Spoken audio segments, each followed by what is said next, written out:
Ditampar dan dihina mertua di pesta mewah karena bajuku ia anggap lusuh. Dia tak sadar kalau satu telepon dariku bisa buat semua orang di pesta syok. Sebelum kita mulai lebih lanjut, yuk, tekan tombol suka, serta tombol subscribe agar tidak ketinggalan kisah menarik lainnya. Dan jangan lupa absen asal kota Bapak Ibu di kolom komentar.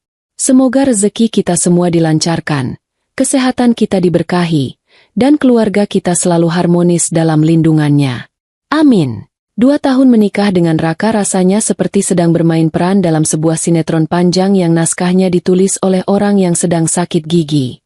Setiap pagi, aku harus bangun lebih awal dari ayam jantan hanya untuk memastikan kemeja kerja suamiku licin sempurna, sarapan tersedia di meja, dan lantai rumah mertuaku bersih tanpa debu sedikit pun. Bukan karena aku rajin luar biasa, tapi karena kalau ada satu saja debu yang tertinggal, Ibu Ratna, mertuaku yang mulia itu, akan menceramahiku soal bagaimana wanita kampung sepertiku harusnya bersyukur bisa dinikahi anaknya yang seorang pegawai kantoran. Padahal, kalau mau jujur, gaji Raka sebagai staf administrasi itu bahkan seringkali tidak cukup untuk membayar tagihan listrik rumah gedongan ini kalau AC menyala terus-menerus.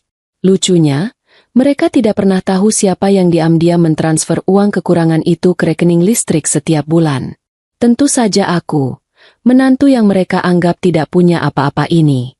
Cermin di kamar mandi menjadi saksi bisu betapa ahlinya aku menyembunyikan identitas asliku. Di pantulan itu, aku melihat Saras, wanita sederhana yang hanya memakai daster batik pudar dan tanpa riasan wajah tebal.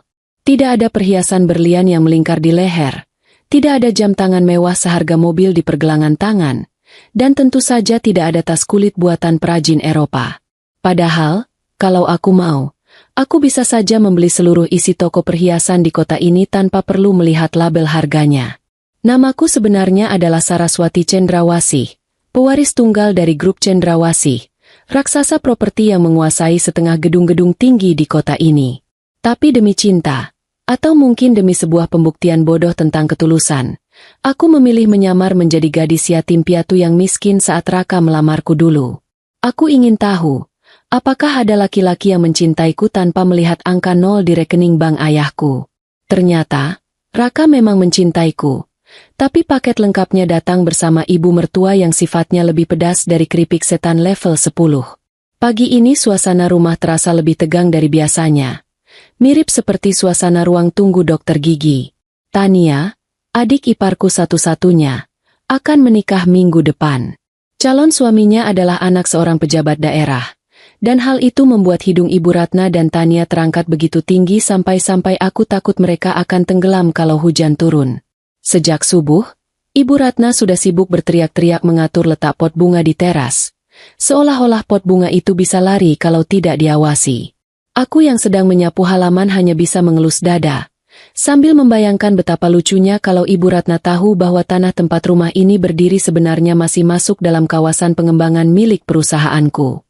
Suara cempreng Tania memecah lamunanku saat dia keluar dari kamar sambil menenteng majalah pernikahan. Dia duduk di kursi teras dengan gaya seperti putri raja yang baru bangun tidur, lalu memanggilku tanpa menoleh sedikit pun. Dia menyuruhku membawakan jus jeruk dingin, seolah aku ini pelayan pribadi yang digaji mahal. Dengan sabar, aku masuk ke dapur dan membuatkan apa yang dia minta. Saat aku kembali ke teras, Tania sedang sibuk menelepon seseorang dengan suara yang sengaja dikeraskan. Dia membual tentang gedung pernikahan yang akan dia pakai. Dia bilang ke temannya kalau dia berhasil menyewa Graha Cendrawasih, gedung pertemuan paling mewah dan paling mahal di kota ini. Katanya, itu semua berkat koneksi kakaknya, Raka, yang hebat itu. Aku hampir saja menyemburkan tawa saat mendengar bualannya. Koneksi Raka? Suamiku itu bahkan pernah nyasar saat mau ke toilet di gedung itu. Graha Cendrawasih adalah permata dari bisnis keluargaku. Gedung dengan arsitektur klasik, lampu gantung kristal yang didatangkan langsung dari luar negeri, dan karpet merah tebal yang empuknya bisa bikin orang lupa kalau punya utang. Harga sewanya untuk satu malam bisa sebanding dengan harga rumah sederhana pinggiran kota. Tania dan Ibu Ratna memang berhasil mendapatkan gedung itu, tapi bukan karena koneksi Raka. Itu karena aku yang diam-diam menelepon Pak Dharma, manajer gedung kepercayaanku, untuk memberikan harga khusus, dan slot kosong di tanggal yang mereka mau. Mereka pikir mereka dapat diskon besar karena Raka kenal dengan satpam di sana. Padahal, satpam di sana pun tidak kenal siapa Raka. Lucu sekali melihat orang yang merasa berkuasa padahal sebenarnya sedang ditolong oleh orang yang mereka hina. Setelah memberikan jus jeruk pada Tania, Ibu Ratna datang menghampiri kami dengan wajah yang ditekuk. Dia menatapku dari ujung kaki sampai ujung kepala dengan tatapan menilai yang merendahkan. Menurutnya, penampilanku yang kucel ini akan merusak pemandangan di pesta pernikahan Tania nanti. Dia mulai mengomel panjang lebar tentang bagaimana aku harus menempatkan diri. Katanya, nanti di pesta, aku tidak boleh berdiri di barisan depan penerima tamu bersama keluarga inti. Aku disuruh berada di area belakang, dekat dapur kotor atau area piring bekas, untuk membantu mengawasi catering supaya tidak ada piring yang hilang. Alasannya sederhana tapi menyakitkan. Dia malu punya menantu yang mukanya kampungan, bersanding dengan besan yang pejabat terhormat. Aku hanya mengangguk pelan menanggapi perintah itu, tidak berniat membantah. Dalam hati aku berpikir, justru bagus kalau aku di belakang. Setidaknya aku tidak perlu bersalaman dengan ratusan orang yang mungkin sebagian besar adalah rekan bisnisku yang asli. Bayangkan betapa canggungnya kalau bupati atau para pengusaha properti itu melihat pemilik grup Cendrawasih sedang disuruh-suruh mengangkat piring kotor oleh mertuanya sendiri. Itu akan jadi lelucon abad ini di kalangan pebisnis. Tapi Ibu Ratna, dengan segala kepintarannya yang terbatas itu, malah mengira aku diam karena takut padanya. Dia tersenyum puas, merasa menang karena berhasil menempatkan si miskin ini di tempat yang menurutnya pantas. Malam harinya, Raka pulang kerja dengan wajah lelah yang dibuat-buat. Dia melempar tas kerjanya ke sofa dan langsung minta dipijat. Sambil kupijat bahunya, Raka mulai bercerita dengan bangga tentang bagaimana teman-teman kantornya iri karena adiknya bisa menikah di Geraha Cendrawasih. Dia bilang ke teman-temannya kalau dia harus melobi pemilik gedung itu secara pribadi. Aku memijat bahunya sedikit lebih keras, menyalurkan rasa gemas. Melobi pemilik gedung? Bicara padaku saja dia jarang. Apalagi melobi. Raka ini tipe suami yang gengsinya selangit tapi dompetnya sering kempes. Bulan lalu saja dia minta uang padaku dengan alasan dompetnya tertinggal. Padahal aku tahu dia baru saja kalah taruhan bola dengan teman pos rondanya. Dan uang yang kuberikan itu? Tentu saja dari tabungan pribadiku yang jumlahnya tidak pernah dia tahu. Raka kemudian berbalik dan memegang tanganku. Untuk sesaat, aku berharap dia akan mengucapkan terima kasih atau setidaknya membelaku soal posisi di pesta pernikahan nanti. Tapi harapanku terlalu tinggi. Raka malah berpesan agar aku menurut saja pada ibunya. Katanya, ini momen penting buat keluarga besar mereka, dan dia tidak mau ada drama.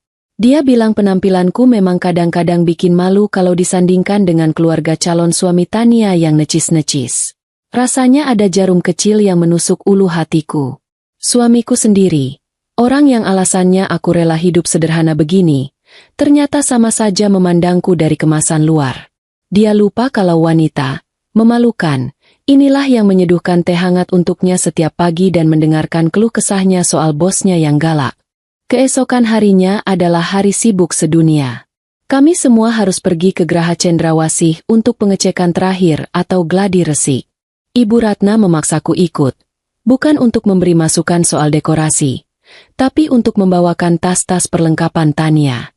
Bayangkan saja, aku berjalan di belakang mereka seperti kuli panggul, membawa kotak sepatu, gaun cadangan, dan tas rias Tania yang beratnya minta ampun.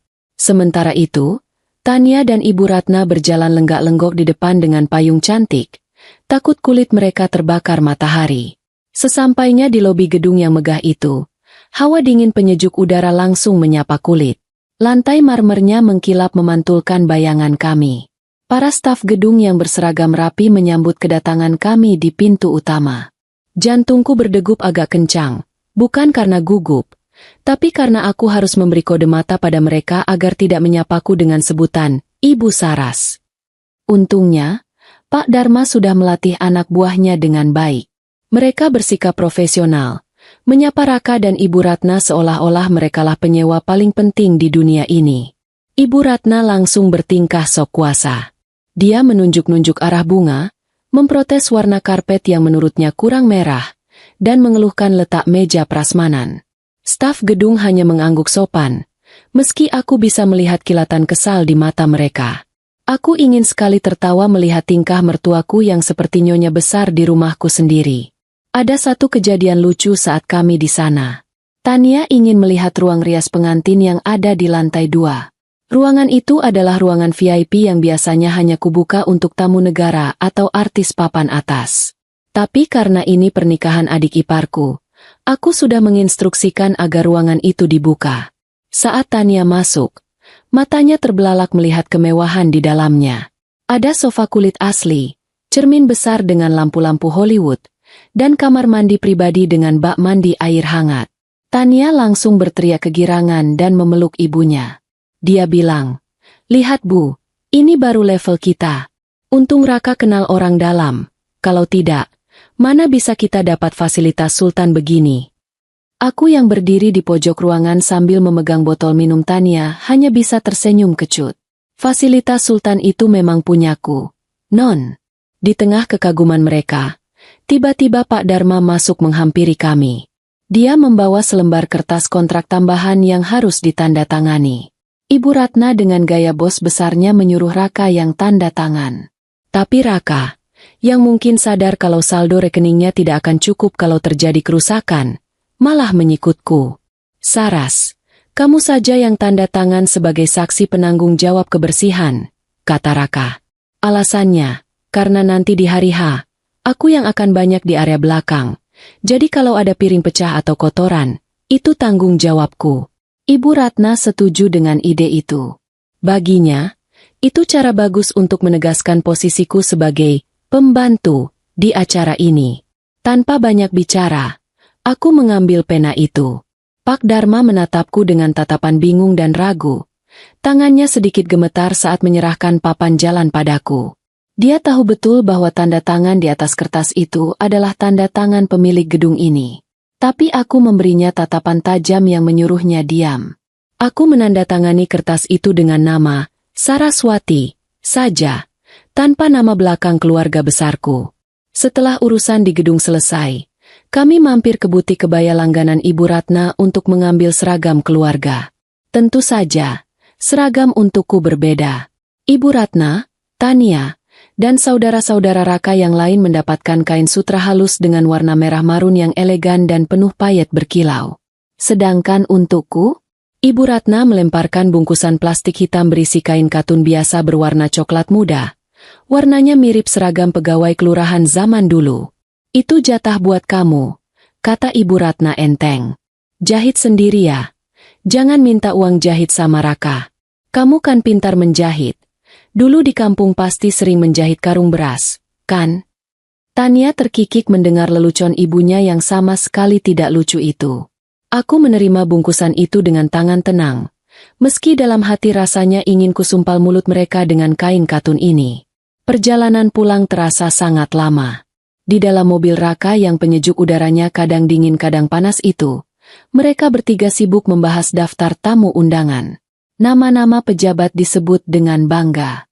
Mereka berhayal akan mendapat banyak amplop tebal dan kado mewah. Tania bahkan sudah berencana mau bulan madu ke Bali pakai uang sumbangan tamu. Mereka sama sekali tidak mengajakku bicara. Aku duduk di kursi belakang sendirian, menatap jalanan kota yang macet lewat jendela.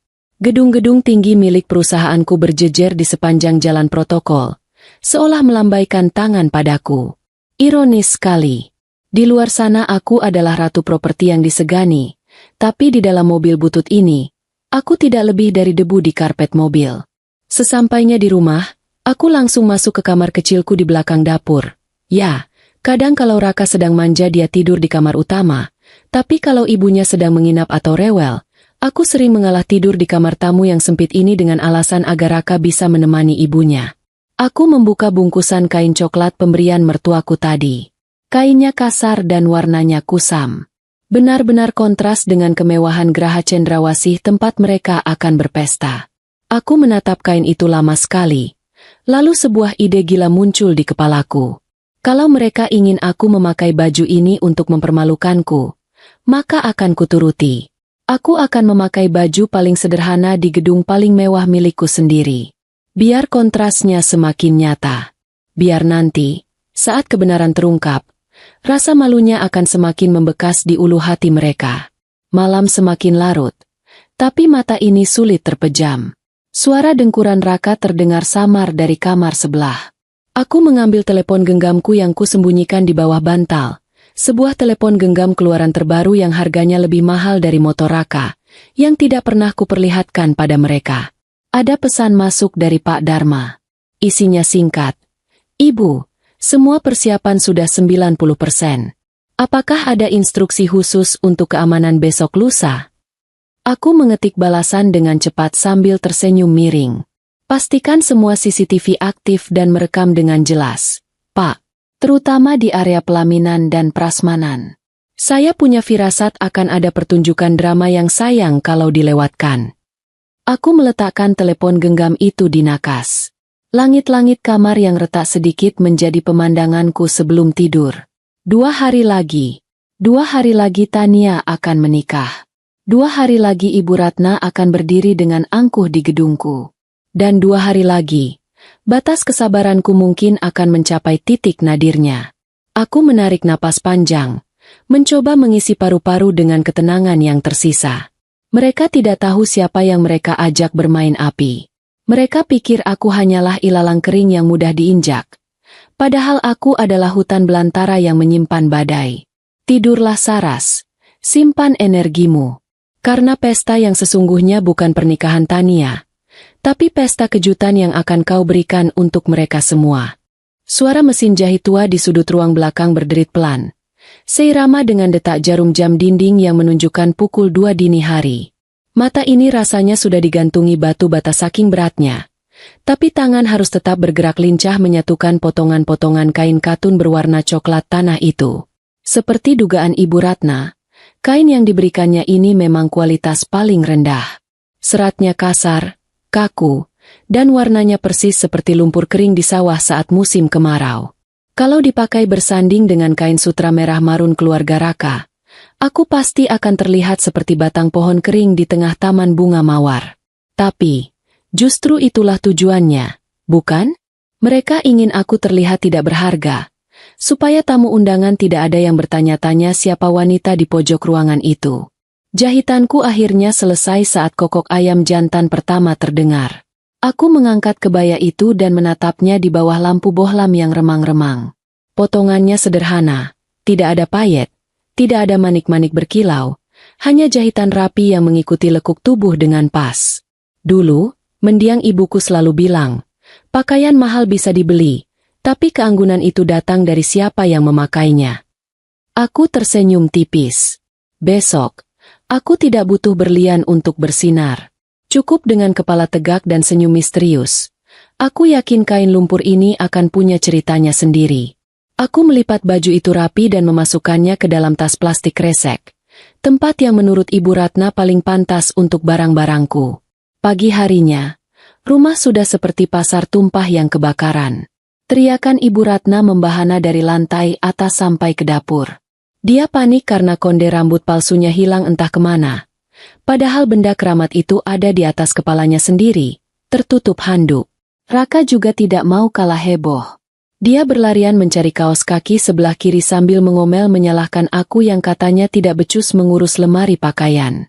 Padahal, kaos kaki itu terselip di sela-sela sofa tempat dia semalam ketiduran sambil menonton bola. Aku hanya bisa geleng-geleng kepala sambil menyiapkan sarapan bubur ayam. Lucu sekali melihat orang-orang yang merasa paling terhormat ini, justru paling tidak bisa mengurus hal-hal kecil untuk diri mereka sendiri. Hari ini adalah hari persiapan terakhir di gedung. Kami harus membawa barang-barang hantaran tambahan dan memastikan dekorasi sudah terpasang sempurna. Mobil Raka yang ukurannya tidak seberapa itu dipaksa memuat 5 orang plus tumpukan kardus berisi souvenir. Aku, tentu saja, duduk di kursi paling belakang, terjepit di antara kotak kipas angin dan keranjang buah. Posisi dudukku menekuk sedemikian rupa sampai lututku menyentuh dagu. Sepanjang perjalanan, Tania tidak henti-hentinya menyemprotkan parfum mahalnya karena dia bilang bau mobil ini apek. Padahal, Bau apek itu berasal dari tumpukan baju kotor Raka yang belum sempat dia turunkan dari bagasi sejak minggu lalu. Sesampainya di pelataran Geraha Cendrawasih, suasana sudah sangat sibuk. Truk-truk besar pengangkut bunga dan perlengkapan panggung berjejer rapi. Para pekerja berseragam biru langit, seragam resmi staf operasional perusahaanku, tampak sibuk hilir mudik.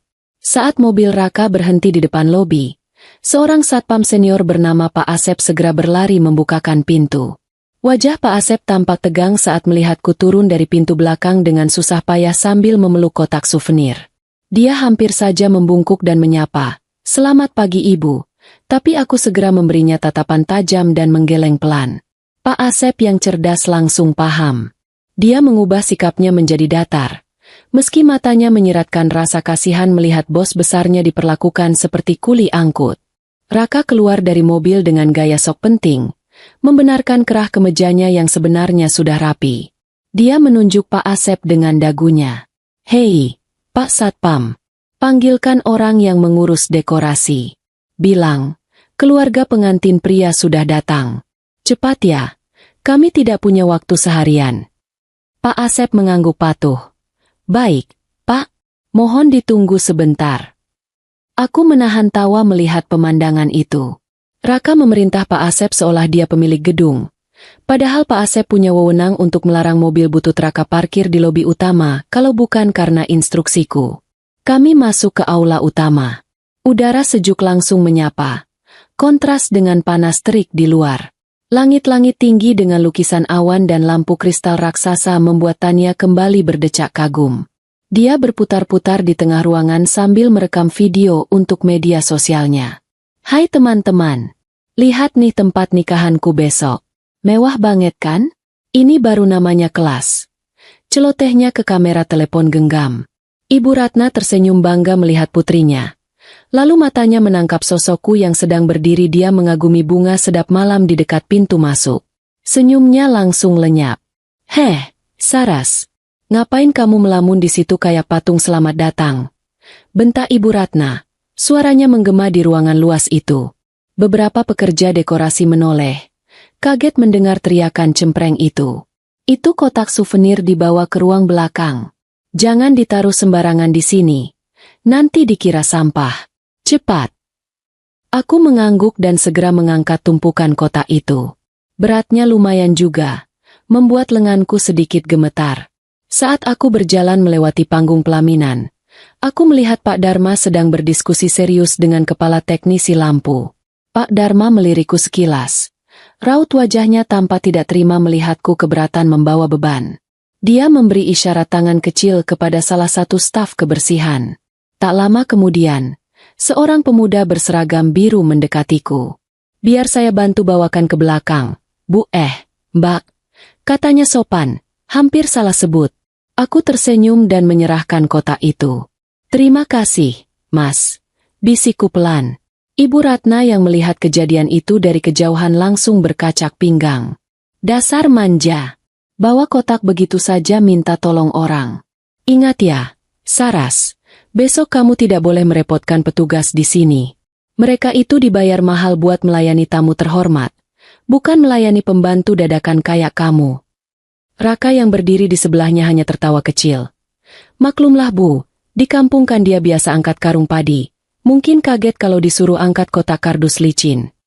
Siang harinya, pihak penyedia makanan datang membawa contoh menu untuk dicicipi terakhir kali. Aroma rendang sapi, ayam goreng mentega, dan sate lilit menyeruak memenuhi ruangan VIP tempat kami berkumpul. Meja bundar besar itu penuh dengan piring-piring makanan lezat. Ibu Ratna, Raka, Tania, dan calon suaminya, Bimo, duduk mengelilingi meja dengan mata berbinar.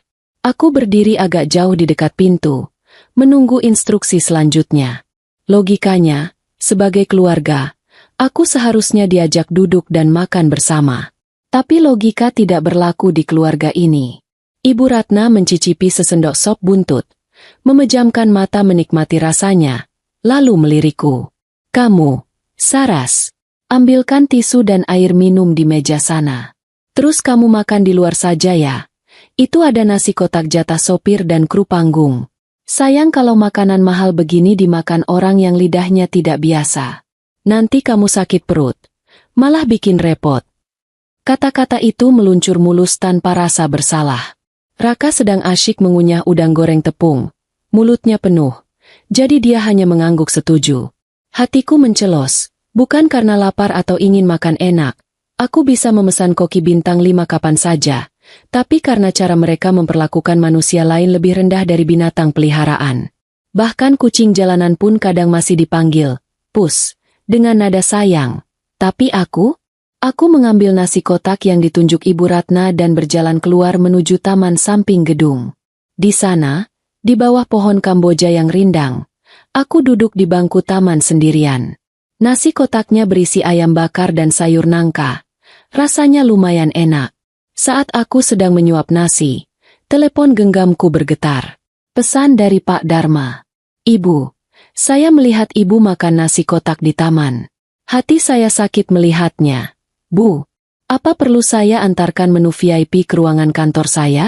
Ibu bisa makan dengan tenang di sana. Aku tersenyum membaca pesan itu.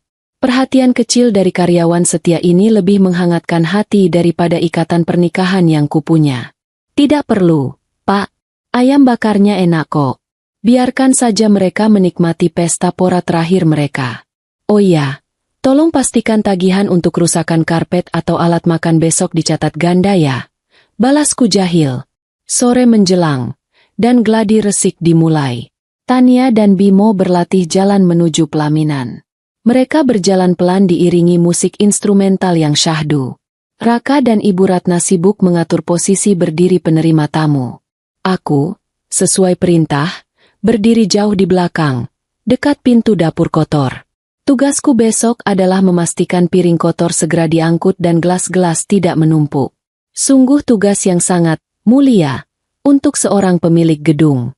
Aku menyandarkan punggung ke dinding, memperhatikan mereka yang tertawa-tawa bahagia di panggung megah itu.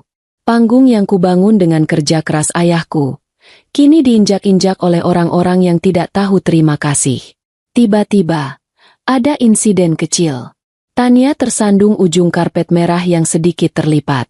Dia hampir jatuh, tapi Bimo sigap menangkapnya. Tania langsung marah-marah, menyalahkan karpet. Ini gimana sih? Masa gedung mahal karpetnya jelek begini? Raka, panggil pengelolanya. Marahi dia.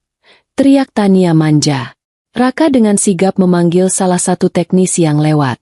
Hei kamu, lihat ini. Adik saya hampir jatuh. Kerjanya yang benar dong.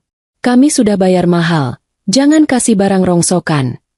Bentar Raka sambil menunjuk-nunjuk wajah teknisi itu. Teknisi muda itu tampak bingung dan ketakutan. Dia menoleh ke arahku. Tatapannya meminta pertolongan karena dia tahu siapa aku. Aku menegakkan badan, memberi kode jari di bibir dan isyarat tangan agar teknisi itu meminta maaf saja dan memperbaiki karpetnya. Teknisi itu mengangguk paham, lalu menunduk dalam-dalam di depan Raka. Maaf, Pak, segera kami perbaiki. Raka mendengus puas, merasa wibawanya sebagai kakak pengantin wanita sangat tinggi. Bagus. Jangan sampai besok kejadian lagi, atau saya tuntut gedung ini, ancamnya. Aku menahan napas. Tuntut gedung ini? Raka sayang, menuntut gedung ini sama saja kamu menuntut istrimu sendiri. Dan pengacaraku jauh lebih galak daripada ibumu. Matahari mulai terbenam, membiaskan cahaya oranye yang indah menembus kaca-kaca besar gedung.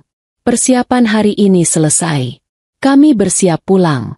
Sebelum masuk ke mobil, Ibu Ratna menarik lenganku dengan kasar. Mencengkeramnya cukup kuat hingga kuku panjangnya terasa menusuk kulit. Wajahnya sangat dekat dengan wajahku. Bau mulutnya yang beraroma jengkol sisa makan siang tadi tercium samar. Dengar baik-baik. Saras, besok adalah hari besar. Jangan coba-coba bikin malu. Pakai baju yang sudah saya kasih. Jangan dandan menor kayak ondel-ondel. Rambutmu disanggul yang rapi. Jangan digerai kayak kuntilanak. Dan yang paling penting, dia menekan suaranya lebih dalam. Jaga jarak dari tamu-tamu VIP Pak Bupati. Jangan sok kenal. Jangan senyum-senyum gatal. Paham kamu? Aku menatap mata tua yang penuh kebencian itu. Ada rasa lelah yang amat sangat merambati tulang-tulangku. Bukan lelah fisik, tapi lelah batin menghadapi drama picisan ini. Paham, Bu? Jawabku datar. Bagus. Sadar diri itu kunci selamat dunia akhirat. Timpalnya sambil melepaskan cengkeramannya dan masuk ke mobil. Raka menyusul masuk. Tidak lupa mengingatkanku untuk menutup pintu bagasi yang masih terbuka. Saras, itu bagasinya ditutup. Masa harus disuruh terus sih? Teriaknya dari dalam. Malam itu, di kamar sempitku, aku tidak bisa tidur. Besok adalah harinya. Hari di mana Tania akan menjadi ratu sehari, dan aku akan menjadi Upik Abu. Tapi mereka lupa, dongeng Upik Abu tidak berakhir dengan sang Upik tetap menjadi pembantu. Ada sepatu kaca, ada kereta kencana, dan ada pangeran. Bedanya, aku tidak butuh pangeran untuk menyelamatkanku. Aku punya kerajaanku sendiri. Aku menatap langit-langit kamar sambil membayangkan wajah Ibu Ratna besok saat lampu gedung padam atas perintahku. Senyum tipis terukir di bibirku.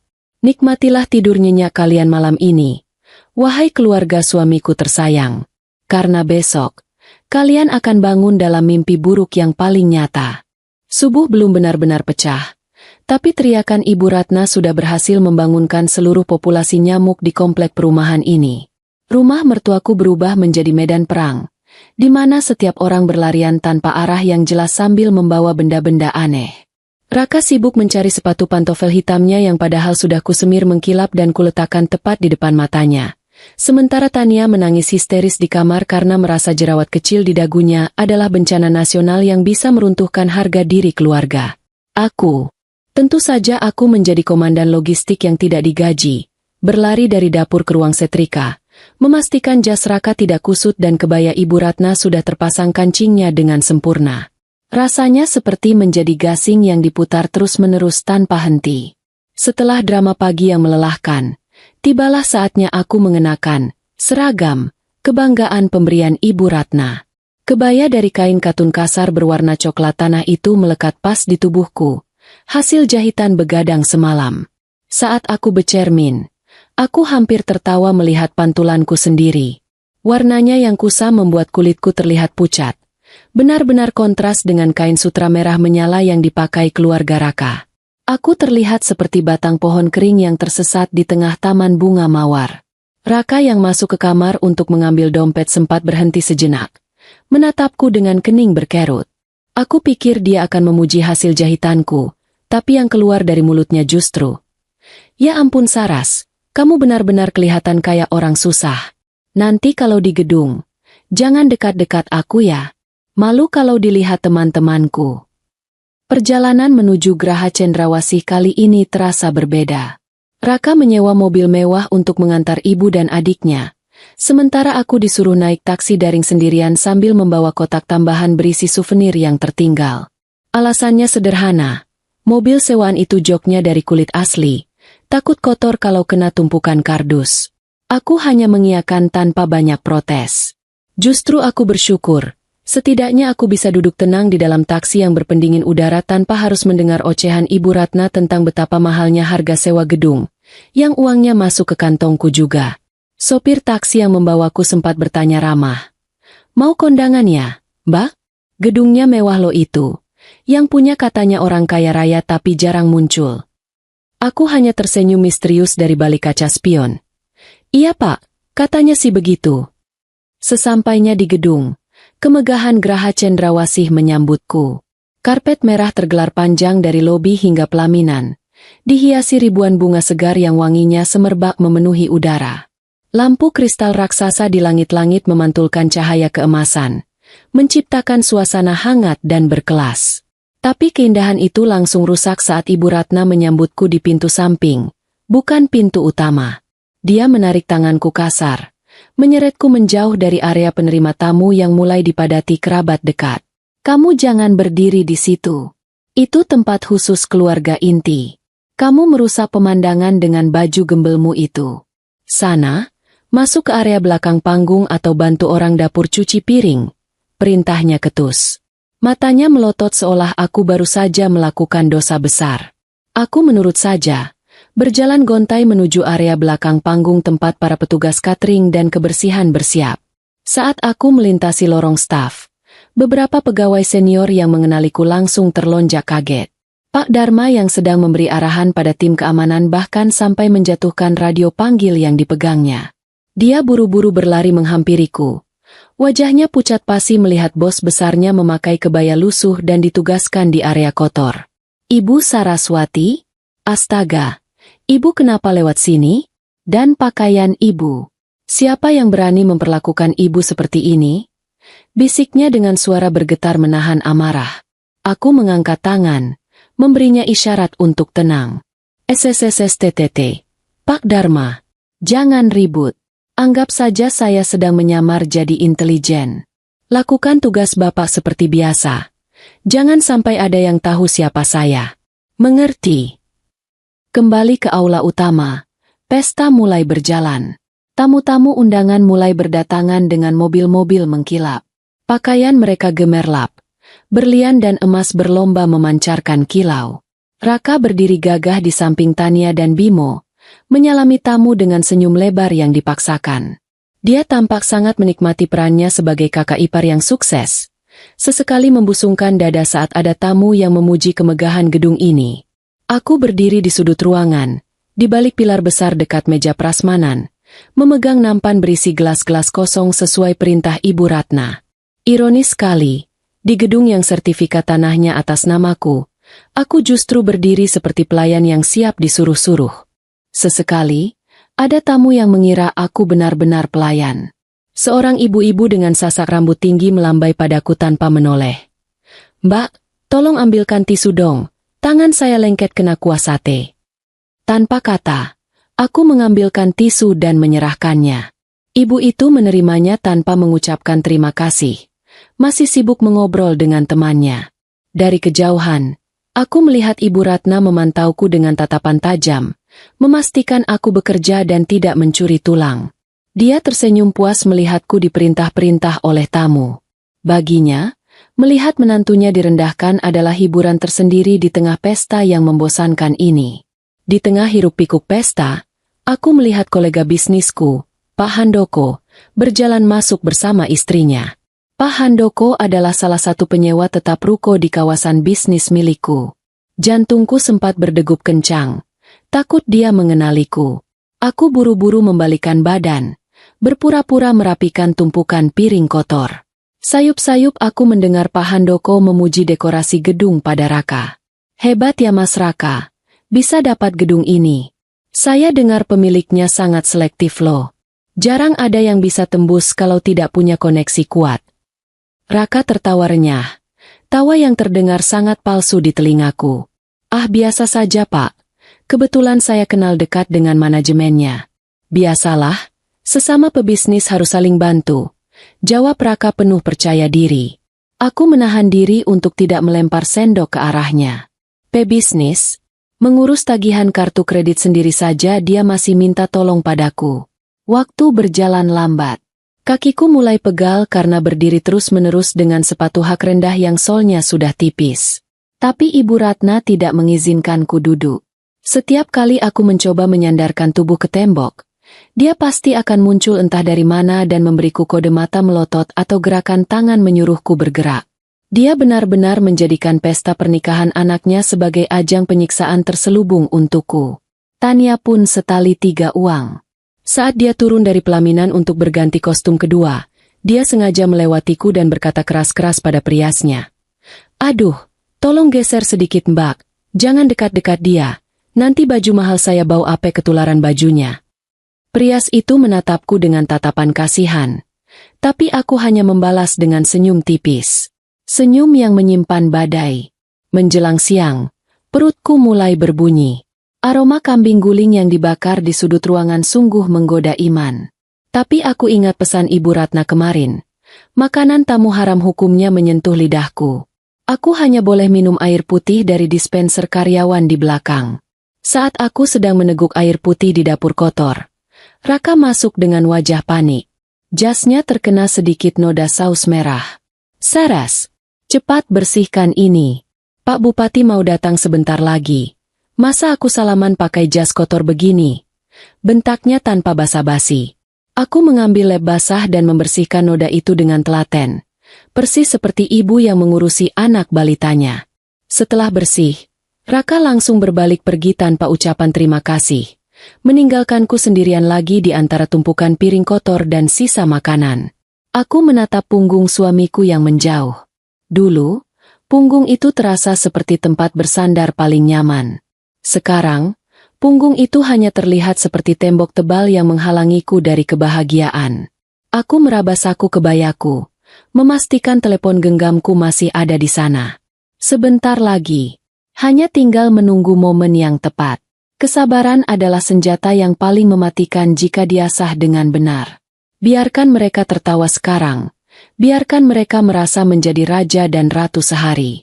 Karena saat aku mengambil alih kendali nanti, mereka akan sadar bahwa mahkota yang mereka pakai hanyalah terbuat dari kertas yang mudah terbakar.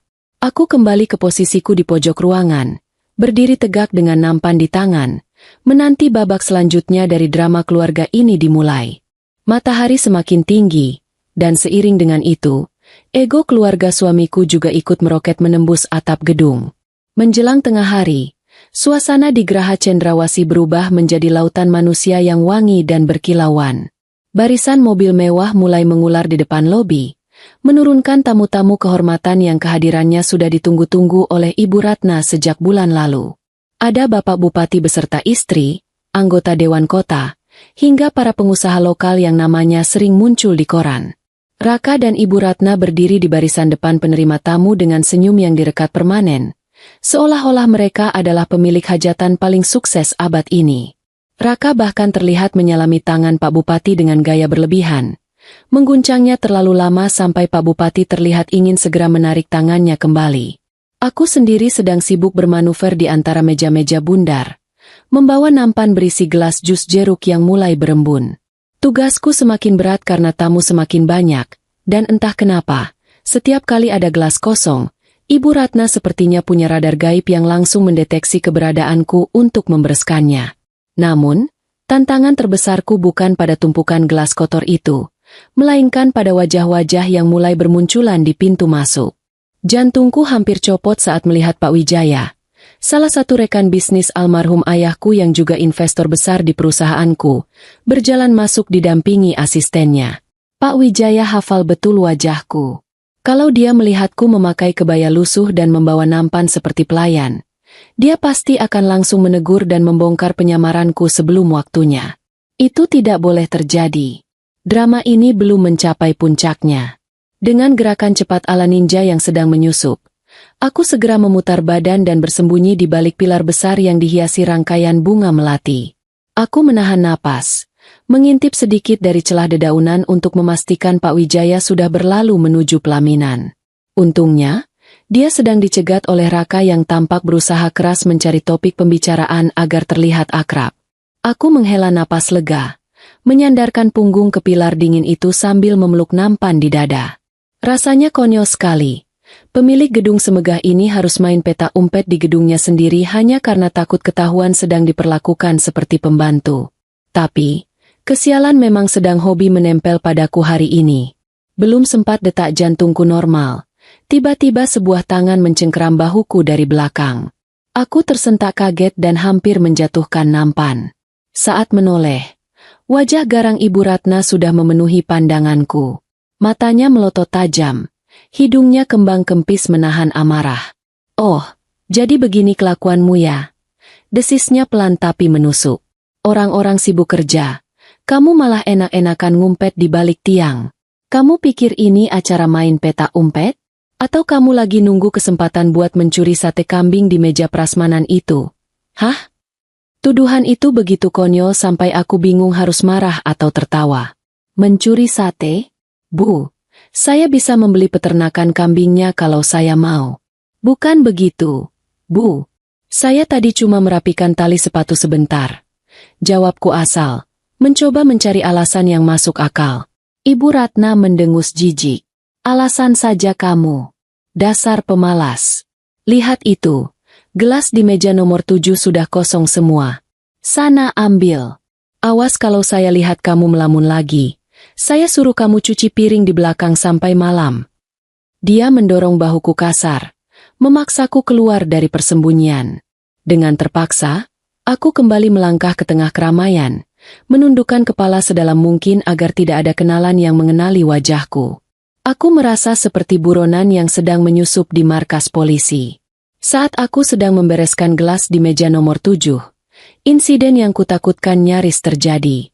Pak Wijaya yang baru saja turun dari pelaminan, berjalan melewati mejaku.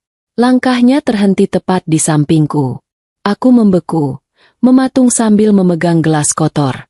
"Permisi." Suaranya yang berat dan berwibawa terdengar sangat dekat. "Mbak, boleh minta tolong tunjukkan arah ke kamar kecil?" Dia bertanya padaku. Aku tidak berani mengangkat wajah. Kalau aku bicara, dia pasti mengenali suaraku. Aku hanya menunjuk ke arah lorong kiri dengan tangan gemetar, tetap menunduk dalam-dalam. Pak Wijaya terdiam sejenak. Sepertinya dia merasa aneh dengan sikapku. "Terima kasih," katanya pelan, lalu melangkah pergi. Tapi kemudian dia berhenti lagi dan bergumam pada asistennya.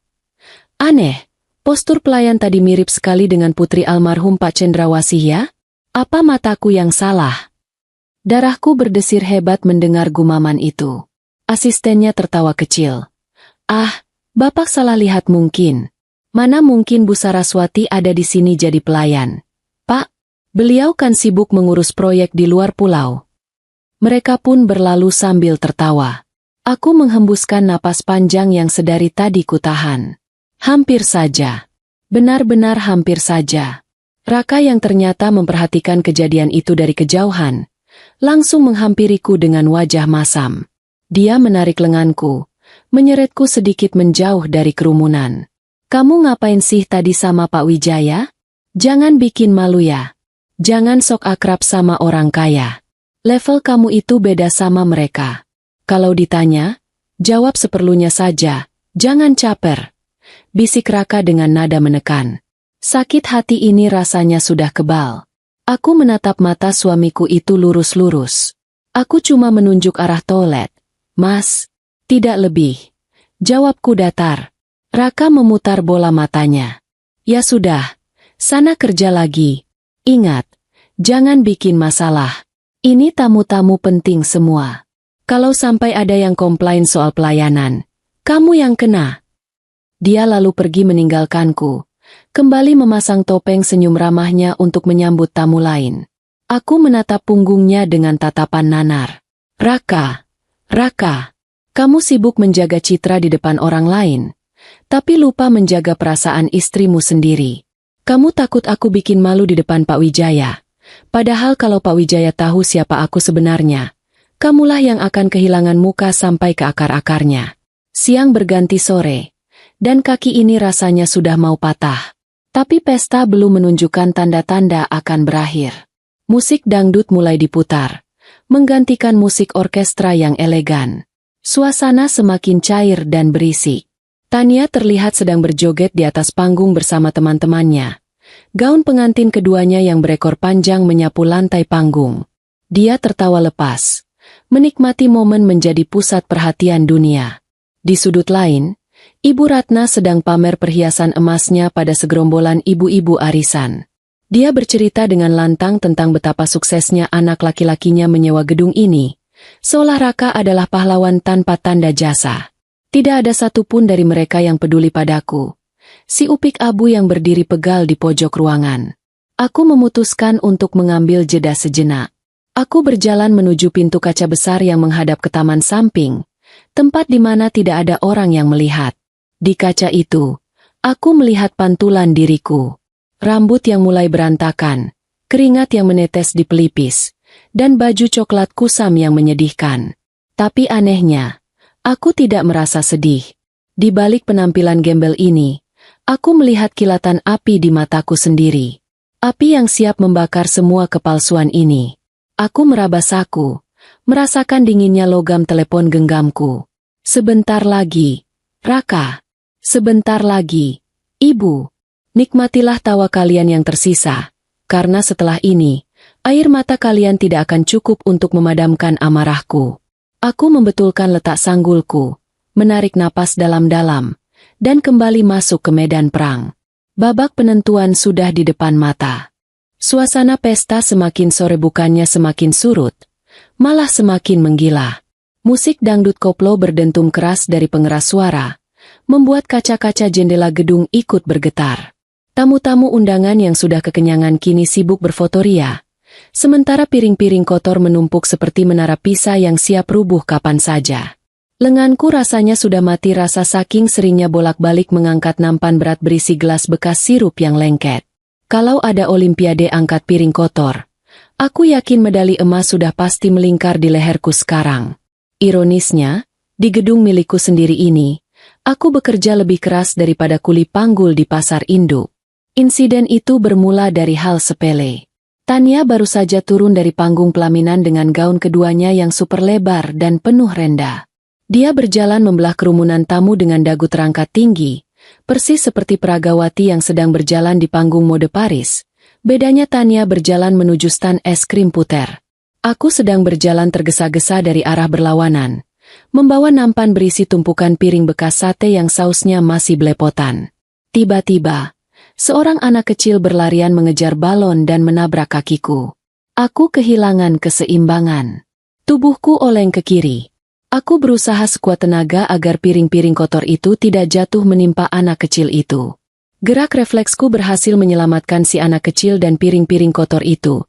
Tapi sialnya, segelas air mineral yang ada di pinggir nampan tergelincir jatuh. Air itu tumpah, menciprat sedikit, benar-benar hanya sedikit, ke ujung gaun Tania yang menyapu lantai.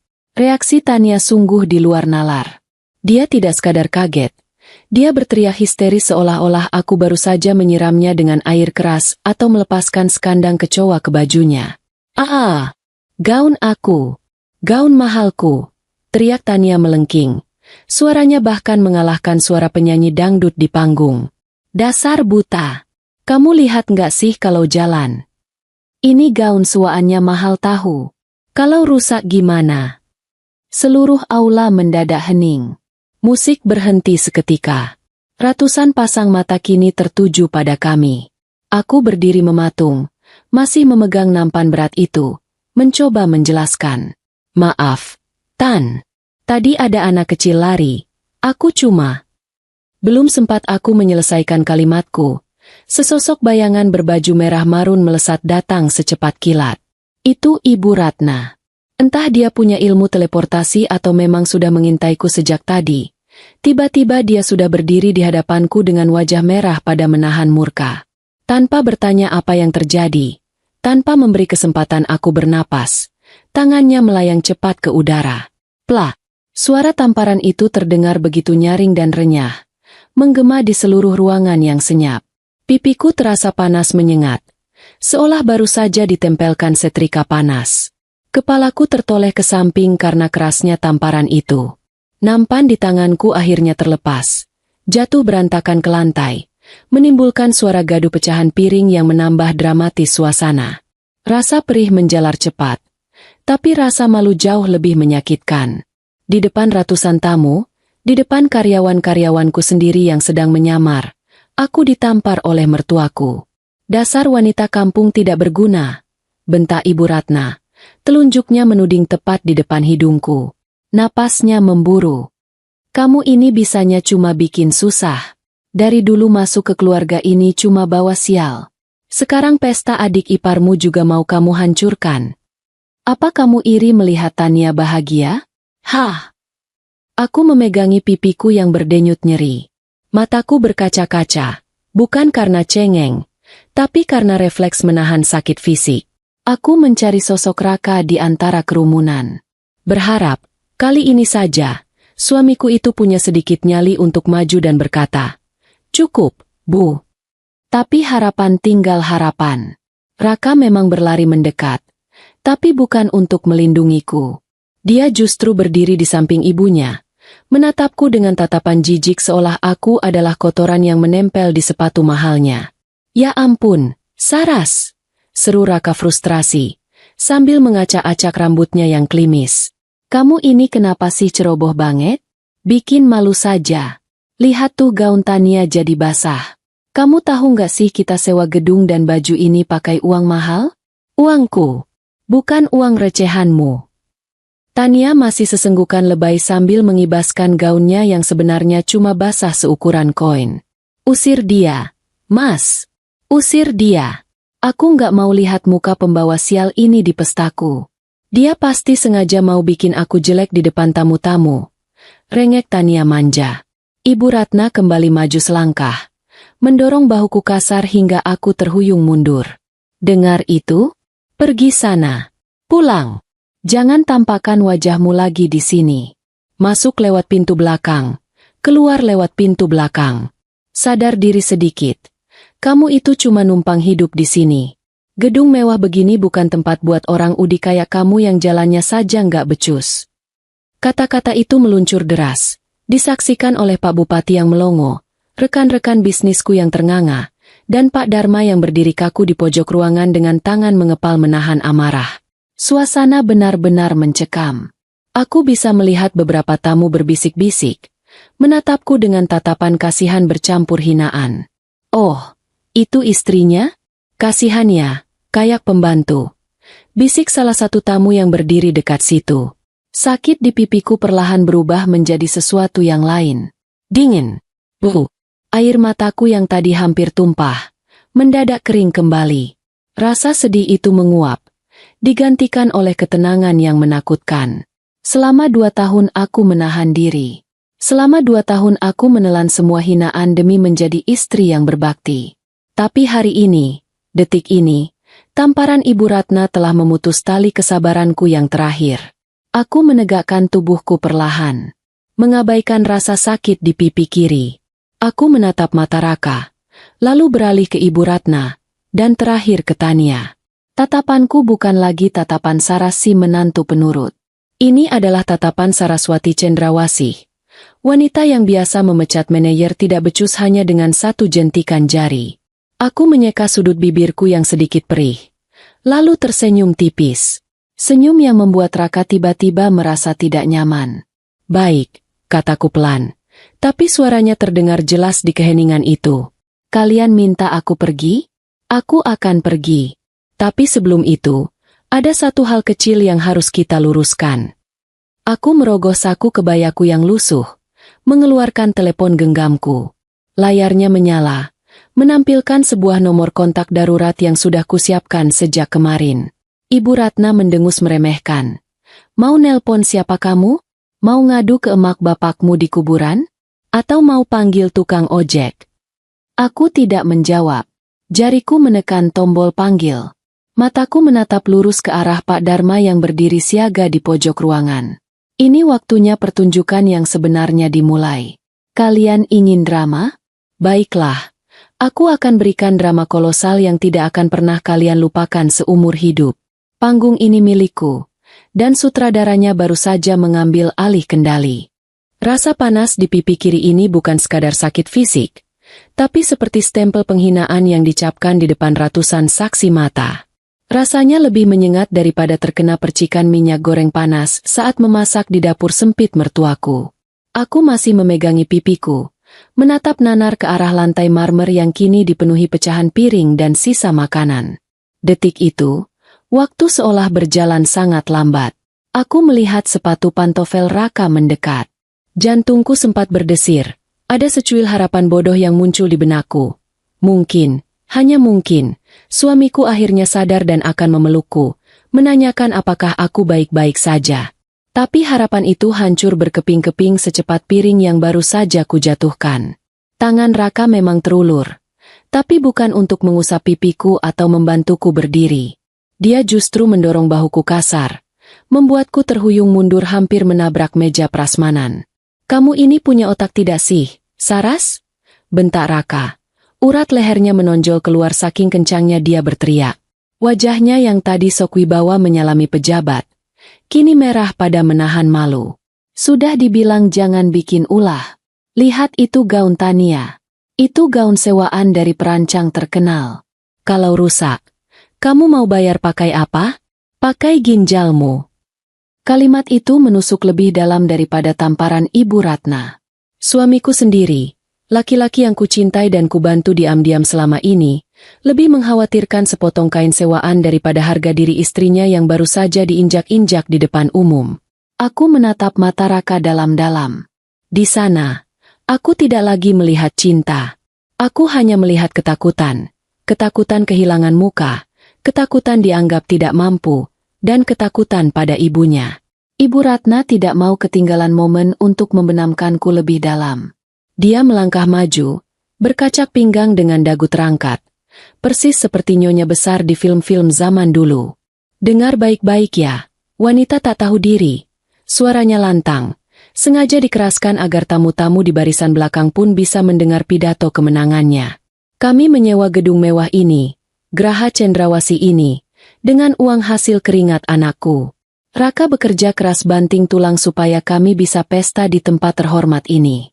Tempat ini suci bagi orang-orang berkelas, bukan tempat sampah buat orang miskin dan ceroboh sepertimu. Aku hampir saja tertawa mendengar bualannya. Uang Raka?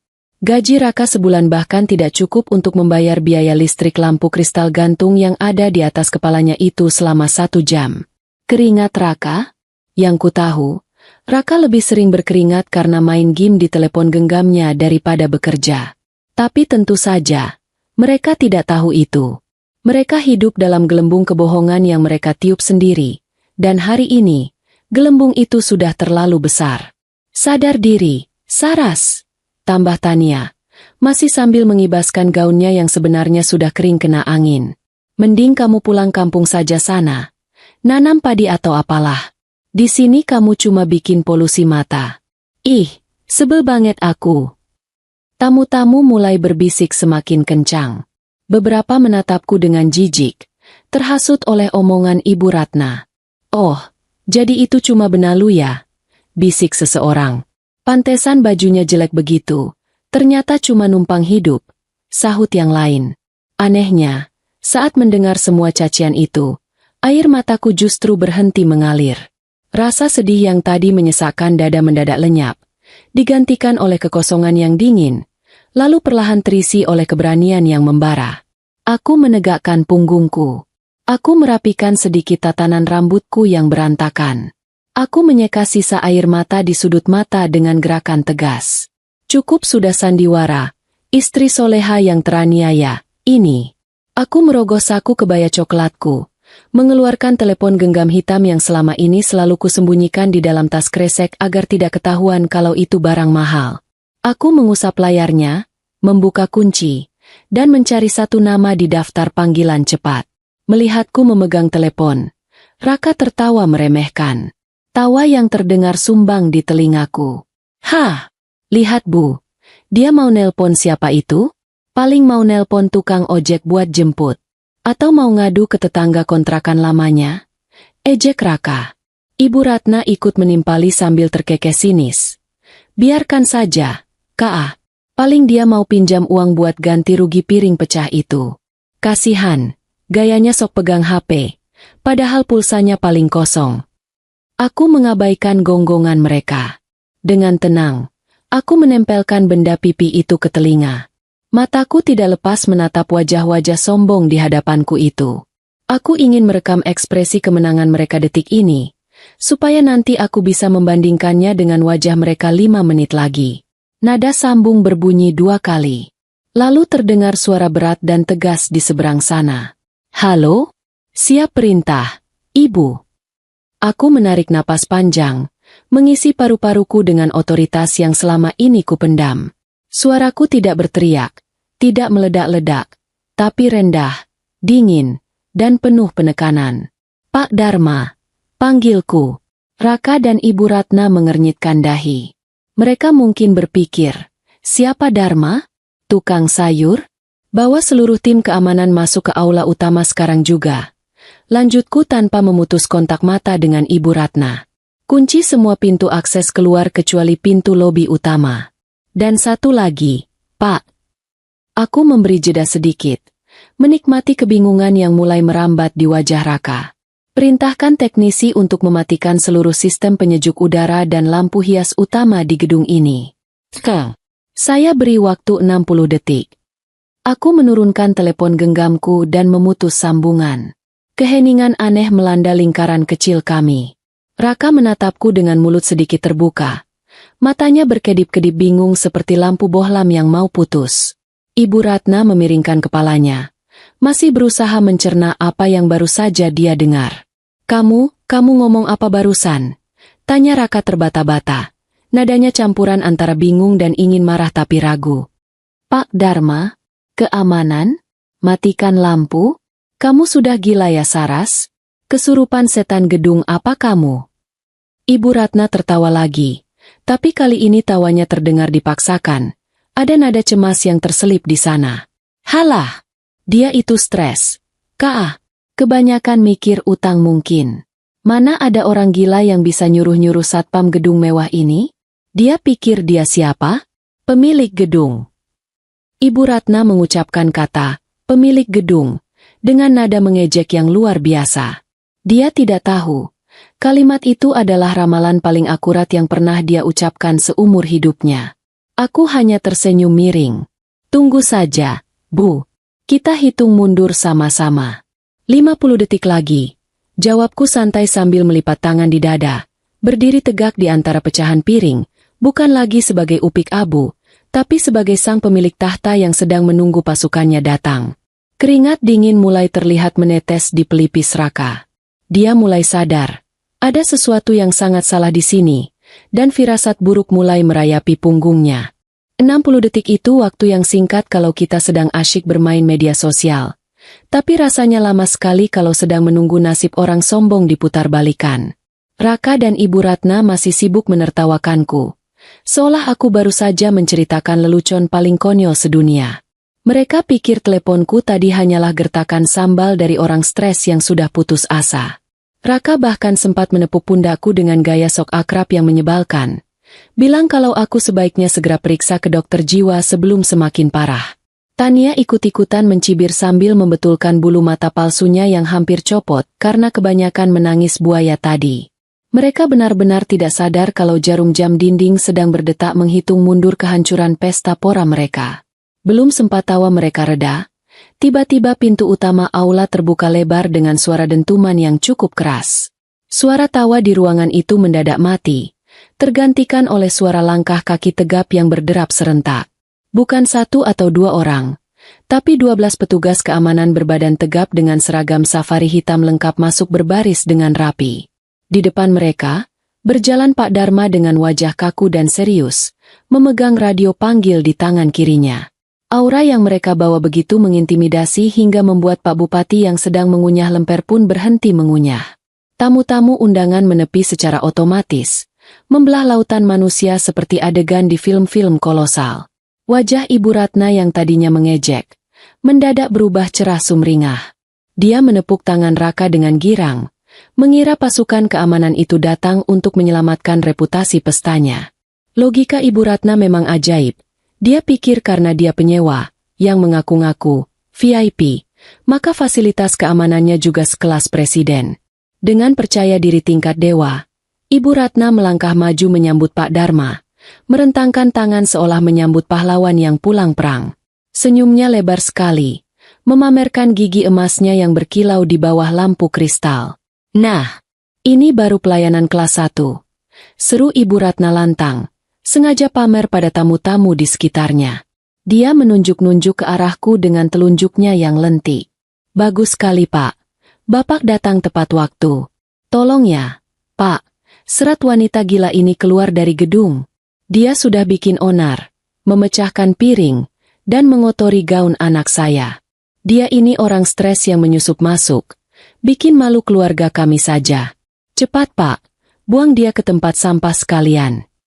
Raka tidak mau ketinggalan momen untuk terlihat berkuasa. Dia ikut maju berdiri di samping ibunya, membusungkan dada ayamnya yang tidak seberapa bidang itu. Betul Pak, timpal Raka dengan nada sok memerintah. Saya Raka, yang menyewa gedung ini. Saya perintahkan kalian untuk mengamankan perempuan berbaju coklat lusuh ini. Kalau perlu, panggil polisi sekalian biar dia kapok. Jangan sampai tamu-tamu terhormat saya terganggu gara-gara satu lalat ini. Pak Dharma terus berjalan mendekat tanpa memperlambat langkahnya sedikit pun. Wajahnya datar, tatapannya lurus ke depan. Sama sekali tidak menoleh ke arah Raka ataupun Ibu Ratna yang sedang berkoar-koar. Ibu Ratna mulai bingung kenapa pahlawannya tidak merespons.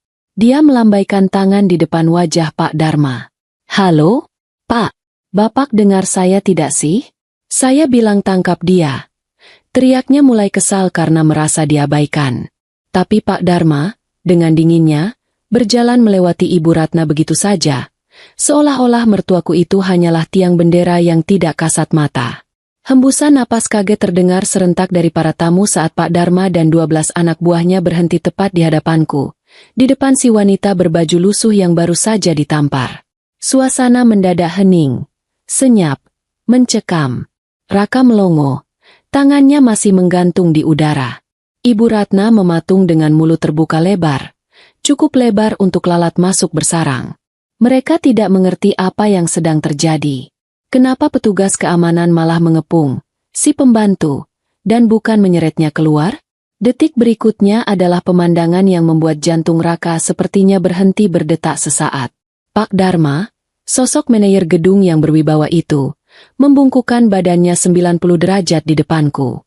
Gerakan itu diikuti serentak oleh 12 petugas keamanan di belakangnya. "Maafkan keterlambatan kami, Ibu Saraswati," ucap Pak Dharma dengan suara lantang dan penuh hormat yang menggema di seluruh ruangan. "Kami siap menerima perintah Ibu. Keamanan sepenuhnya sudah di bawah kendali kami." Duniaku rasanya berhenti berputar. Tapi dunia Raka dan keluarganya baru saja runtuh. Kata Ibu Saraswati, yang diucapkan dengan nada penuh penghormatan itu menggantung di udara, menjadi teka-teki paling mematikan bagi semua orang di sana. Tamu-tamu mulai kasak-kusuk. Bisikan-bisikan bingung berubah menjadi dengungan lebah. Raka mundur selangkah. Wajahnya pucat pasi seperti mayat hidup. "Ibu Saraswati?" gumamnya pelan. Matanya bolak-balik menatapku dan Pak Dharma dengan tatapan tidak percaya. "Pak, Bapak salah orang kali. Dia ini cuma istri saya. Orang kampung. Kenapa Bapak panggil dia Ibu?" Aku tidak menjawab pertanyaan Raka. Aku bahkan tidak menoleh padanya. Mataku masih terkunci pada Pak Dharma yang masih membungkuk, menunggu reaksiku. Dengan perlahan, aku mengangkat tangan kananku, memberi isyarat agar mereka tegak kembali. "Terima kasih, Pak Dharma," jawabku tenang. Suaraku terdengar jernih di tengah kebingungan masal itu. "Kerja bagus. Tapi sepertinya ada hama yang terlalu berisik di sini. Saya jadi kurang nyaman." Belum sempat Raka atau Ibu Ratna mencerna situasi gila ini, tiba-tiba terdengar suara klik keras dari arah ruang kontrol. Detik berikutnya, lampu kristal raksasa yang megah di langit-langit itu padam. Gelap. Bukan gelap gulita total, tapi cukup gelap untuk membuat suasana pesta yang meriah tadi langsung berubah menjadi suram dan menakutkan. Bersamaan dengan itu, suara dengung mesin penyejuk udara yang sejak pagi mendinginkan ruangan, mati seketika. Hawa dingin perlahan mulai menguap, digantikan oleh udara pengap yang mulai merayap naik. Kepanikan kecil mulai terjadi. Tania berteriak histeris di pelaminan. Takut kegelapan akan merusak riasannya. Tamu-tamu mulai ribut, menyalakan lampu dari telepon genggam mereka.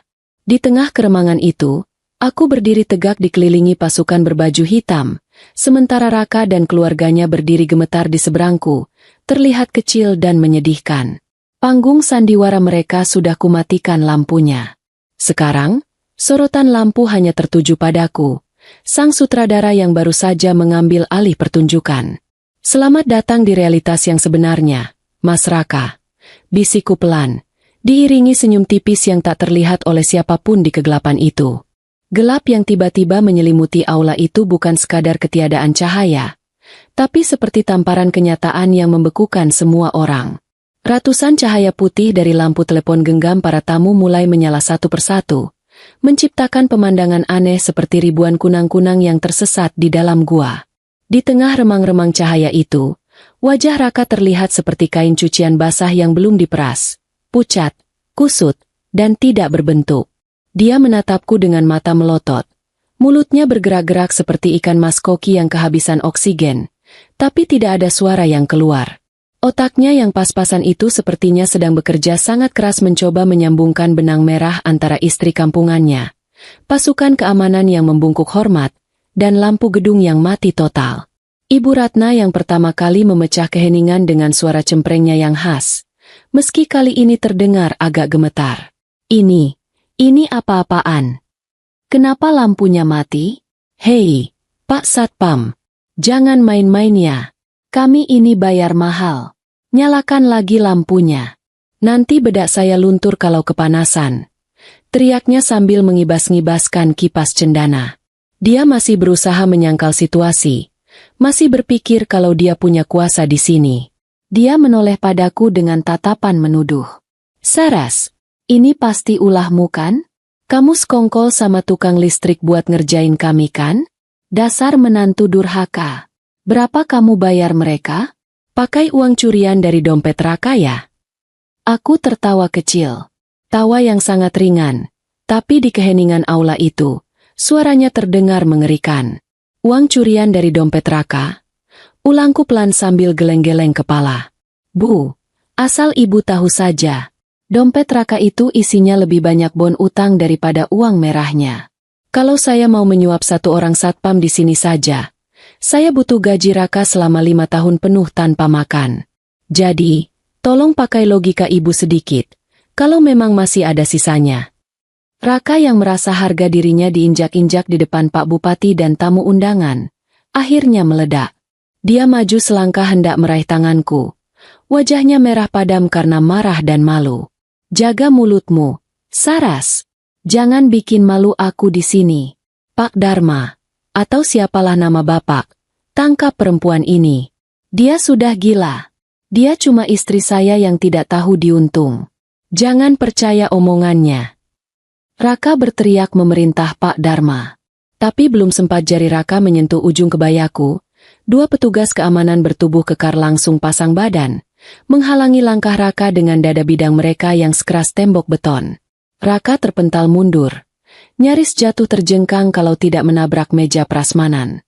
Pak Dharma melangkah maju, berdiri tepat di sampingku dengan sikap sempurna. Dia tidak memedulikan Raka yang sedang megap-megap kehabisan napas. Tatapannya tajam menghunus ke arah keluarga suamiku. Maaf, saudara Raka, ucap Pak Dharma dengan suara bariton yang berat. Saya tidak menerima perintah dari penyewa yang menunggak pembayaran catering. Saya hanya menerima perintah dari pemilik sah gedung Graha Cendrawasih ini. Dan pemilik itu sedang berdiri di hadapan Anda sekarang. Pernyataan itu mendarat seperti bom atom di tengah pesta. Tania yang sedang sibuk membetulkan gaunnya langsung berhenti bergerak. Ibu Ratna mematung dengan mulut menganga lebar. Tamu-tamu undangan menahan napas serentak. Raka menggelengkan kepalanya kuat-kuat, berusaha menolak kenyataan. Pemilik? Maksud Bapak? Saras? Tidak mungkin. Bapak pasti salah orang. Dia ini yatim piatu miskin. Pak, Bapak pasti ditipu. Dia cuma pintar akting. Bantah Raka histeris. Suaranya pecah saking paniknya. Aku melangkah maju mendekati Raka. Cahaya dari lampu telepon genggam tamu menyorot wajahku, membuatku merasa seperti artis papan atas yang sedang diwawancara. Bedanya ini wawancara tentang kehancuran rumah tangga. Kamu bilang aku miskin, Mas? Tanyaku lembut, tapi penuh bisa. Selama 2 tahun ini, kamu tidak pernah bertanya siapa nama lengkap ayahku, kan? Kamu cuma tahu namanya Pak Cendrawasih, petani di desa. Kamu tidak tahu kalau petani yang kamu hina itu menanam beton dan gedung pencakar langit di seluruh kota ini, bukan menanam padi. Aku menunjuk ke arah lambang burung cendrawasih emas yang terukir besar di dinding utama aula, tepat di atas pelaminan. Lihat lambang itu, Mas. Itu lambang keluarga saya. Saraswati Cendrawasih. Gedung ini, hotel di seberang jalan, dan pusat perbelanjaan tempat kamu sering cuci mata, tapi tidak pernah beli apa-apa itu. Semuanya milik keluarga saya. Milik saya. Kaki Raka lemas seketika. Dia jatuh terduduk di lantai marmer yang dingin. Matanya kosong menatapku, seolah melihat hantu. Semua kebohongan yang dia bangun, semua kesombongan tentang koneksi orang dalam, Semua bualannya tentang gaji besar, hancur lebur dalam hitungan detik. Dia menyadari satu hal yang sangat fatal. Dia baru saja menghina dan merendahkan tangan yang selama ini memberinya makan. Ibu Ratna yang berdiri di sampingnya tampak seperti orang yang terkena serangan jantung mendadak. Wajahnya pucat pasi, lebih putih dari bedak tebal yang dipakainya. Dia memegang dada. Napasnya tersengal-sengal. Tidak mungkin kamu pembantu. Racau Ibu Ratna tidak jelas. Aku menoleh ke arah Pak Dharma, mengabaikan drama keluarga yang menyedihkan itu. Sudah cukup basa-basinya. Pak Dharma, kataku tegas, batalkan izin penggunaan gedung ini detik ini juga. Mereka telah melanggar klausul kontrak nomor 27 tentang perilaku sopan dan menjaga ketertiban. Saya tidak mau gedung warisan ayah saya dikotori oleh orang-orang yang tidak punya etika seperti mereka. Siap, laksanakan Ibu, jawab Pak Dharma tegas. Dan satu lagi, tambahku sambil melirik Tania yang sudah menangis meraung-raung di pelaminan yang gelap. Perintahkan tim dapur untuk menarik semua makanan yang belum disentuh. Bagikan ke panti asuhan terdekat atas nama keluarga Cendrawasih. Jangan biarkan mereka makan satu butir nasi pun dari tempat ini. Biar mereka kenyang makan gengsi mereka sendiri. Suasana menjadi kacau balau. Para pelayan yang tadinya diam, langsung bergerak cepat membereskan meja prasmanan sesuai perintahku. Piring-piring ditarik, panci-panci ditutup. Tamu-tamu undangan yang menyadari pesta sudah bubar dan tuan rumah sedang dipermalukan habis-habisan, mulai beringsut mundur menuju pintu keluar. Mereka tidak mau terlibat dalam skandal memalukan ini. Raka masih terduduk di lantai, menatapku dengan tatapan memelas yang menjijikan. Saras, sayang, ini cuma salah paham kan? Kita bisa bicara baik-baik di rumah kan? Mas minta maaf, Mas hilaf. Bicara di rumah? Potongku cepat sambil tersenyum sinis. Rumah yang mana, Mas? Rumah yang cicilannya diam-diam aku lunasi setiap bulan karena gajimu habis buat gaya hidup ibumu? Mulai besok, silakan cari tumpangan lain. Karena aku sudah selesai jadi donatur tetap di panti sosial bernama Keluarga Raka. Aku membalikan badan, berjalan menjauh meninggalkan mereka yang masih terpukul oleh kenyataan pahit. Langkahku terasa ringan, seolah beban ribuan kilo yang selama 2 tahun ini kupikul di pundak, baru saja kuhempaskan ke lantai. Di belakangku, terdengar suara tangisan Ibu Ratna yang meraung memanggil namaku, tapi bagiku, itu hanyalah suara angin lalu yang tidak lagi punya arti. Permainan sudah berakhir, dan pemenangnya sudah jelas siapa. Kekacauan di aula itu kini terlihat seperti pasar malam yang bubar karena hujan badai. Bedanya tidak ada hujan air, yang ada hanya hujan rasa malu. Tamu-tamu undangan yang tersisa berlarian kecil menuju pintu keluar, menutupi wajah mereka dengan tas tangan atau undangan, takut kalau-kalau ada wartawan nyasar yang meliput skandal memalukan ini. Lucunya, beberapa ibu-ibu masih sempat-sempatnya menyelipkan 1-2 kue lemper ke dalam tas mereka sebelum kabur. Mungkin prinsip, rugi bandar jangan sampai rugi perut, masih berlaku meski lampu sudah padam. Aku hanya berdiri diam di tengah ruangan, memperhatikan runtuhnya kerajaan kecil yang dibangun keluarga suamiku di atas pondasi kebohongan. Di sudut pelaminan yang gelap, drama babak baru sedang dimulai. Orang tua Bimo, mertua Tania yang merupakan pejabat daerah itu, akhirnya turun tangan. Wajah Pak Besan merah padam, kumis tebalnya bergetar menahan amarah yang sudah diubun-ubun. Dia merasa ditipu mentah-mentah. Selama ini Raka dan Ibu Ratna selalu membual kalau mereka keluarga terpandang yang punya koneksi luas. Ternyata menyewa gedung saja tidak becus, malah diusir pemiliknya sendiri. Pak Besan menunjuk-nunjuk wajah Ibu Ratna yang masih terduduk lemas di kursi pelaminan. Suara bentakannya menggelegar, mengalahkan suara tangisan Tania yang mirip sirine ambulan rusak. Jadi ini kelakuan kalian, bentak Pak Besan. Kalian bilang gedung ini gratis karena koneksi Raka? Kalian bilang Raka itu manajer sukses? Ternyata apa? Kalian cuma penipu. Kalian mempermalukan keluarga besar saya di depan kolega-kolega saya. Mulai detik ini, jangan harap saya mau mengakui kalian sebagai kerabat. Ibu Ratna mencoba bangkit, memegangi tangan Pak Besan dengan sisa tenaganya. Wajahnya memelas minta dikasihani. Pak, Tolong Pak, jangan begitu. Ini salah paham. Menantu saya itu, si Saras, dia memang gila. Dia cuma mau merusak kebahagiaan kita. Jangan percaya sama dia, Pak. Ibu Ratna masih saja berusaha memutarbalikan fakta. Padahal faktanya sudah jelas terpampang nyata di depan mata. Pak Besan menepis tangan Ibu Ratna kasar. Gila? Yang gila itu kamu. Saya lihat sendiri semua satpam tunduk sama dia. Kamu pikir saya bodoh? Ayo Bimo, kita pulang. Batalkan resepsi besok di rumah kita. Saya tidak sudi punya menantu dari keluarga penipu. Bimo, calon suami Tania, tampak bingung. Dia menatap Tania yang luntur riasannya, lalu menatap bapaknya yang galak.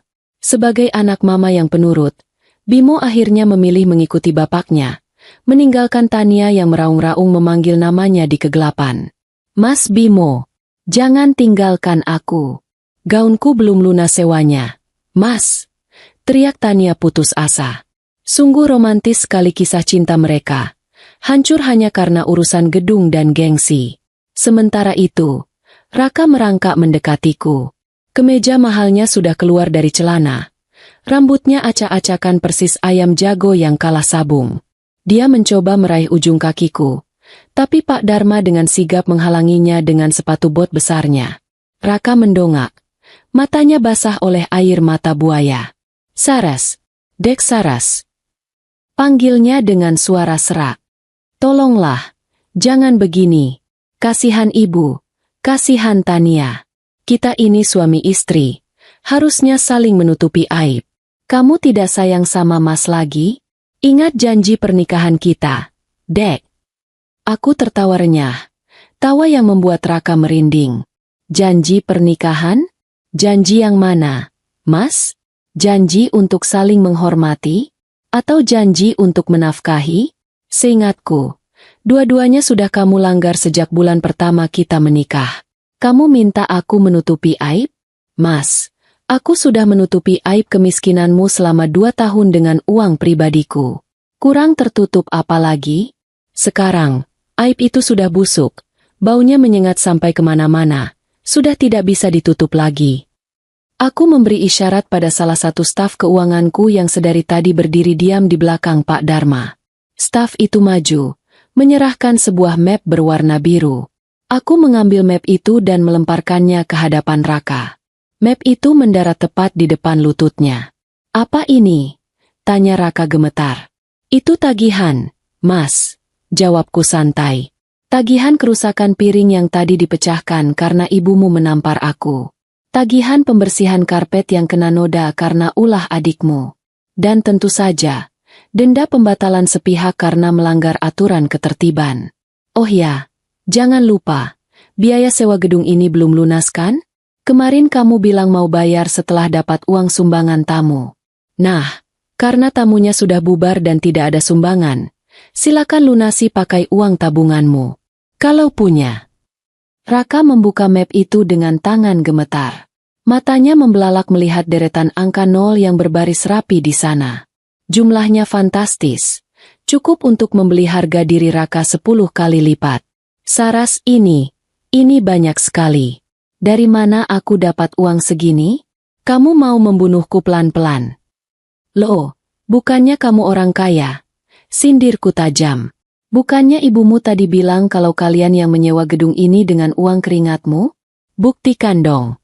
Masa orang kaya bayar ganti rugi piring pecah saja tidak sanggup? Atau mau minta tolong Ibu Ratna jual perhiasannya? Oh, tunggu. Perhiasan Ibu Ratna kan imitasi semua beli di pasar malam.